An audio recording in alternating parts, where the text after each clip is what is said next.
There's something quietly captivating about people who feel most alive not in crowded rooms or busy streets, but in the stillness of their own space. While the world often celebrates those who are constantly out, constantly social, constantly moving, there's a different kind of person whose comfort blooms behind closed doors. Their joy isn't loud, their fulfillment isn't performative. It's subtle, steady, and deeply rooted in the inner world they've built for themselves. And in a society that equates busyness with worth, their preference for staying home can seem almost rebellious in its softness. But maybe this makes you pause for a moment. Where do you fall on this spectrum? Do you feel energized by the quiet familiarity of your own environment?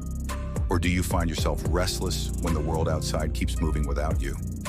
That simple preference, home or elsewhere, reveals more about your psychological wiring than most people realize. To understand the psychology of people who love to stay home, we have to move beyond the assumption that they're avoiding life. In reality, many of them are deeply engaged with it, just in a different way. Their preference often reflects a unique blend of temperament, emotional regulation, and cognitive style that shapes how they interact with the world. Some people fall into a group defined by introversion, not in the casual sense of liking quiet, but in the deeper psychological sense described by Carl Jung and later expanded by modern personality research. These individuals don't stay home because they fear social interaction. They stay home because their nervous system processes stimulation differently. A simple outing, a cafe, a gathering, even a grocery store can feel like a slow drain on their internal battery. Home becomes the place where their mind recalibrates, where their thoughts settle into clarity, where they can hear themselves again. For them, solitude isn't isolation, it's nourishment.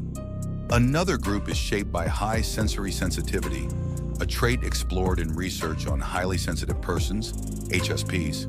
These individuals absorb details others overlook: the tone of a voice, the flicker of a light, the emotional atmosphere of a room. While this sensitivity can be a gift, it also means that the outside world can feel overwhelming.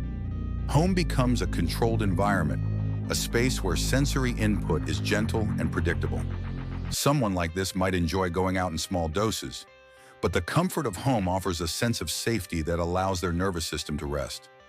Then there are those guided by self-connection and internal richness, people whose inner world is so vivid that solitude feels expansive rather than empty. They may be creative thinkers, reflective personalities, or individuals who find meaning in introspection. For them, staying home isn't about avoiding others, it's about engaging deeply with themselves. They might spend hours reading, creating, learning, or simply thinking, and those hours feel more fulfilling than any social event could. Their home becomes a sanctuary for growth, a place where their identity unfolds without interruption. Of course, some people love staying home because it aligns with their emotional needs. Those with secure attachment often feel comfortable being alone, not because they reject connection, but because they don't rely on constant external validation to feel grounded. Their home is an extension of their emotional stability, a place where they can exist without performance, without pressure, without the subtle demands of social interaction. What's important to understand is that loving to stay home isn't a flaw, nor is it a sign of weakness or avoidance. It's a reflection of how someone's mind, body, and emotions work together to create a sense of balance. And while society often pushes people toward constant activity, those who love staying home remind us that stillness has its own kind of wisdom. In the end, the psychology of people who love to stay home isn't about hiding from the world. It's about choosing the environment that allows them to be most fully themselves. And maybe that's the real insight. The places where we feel most at ease often reveal the deepest truths about who we are. If you enjoy exploring the hidden layers of human behavior, feel free to subscribe for more thoughtful psychology content.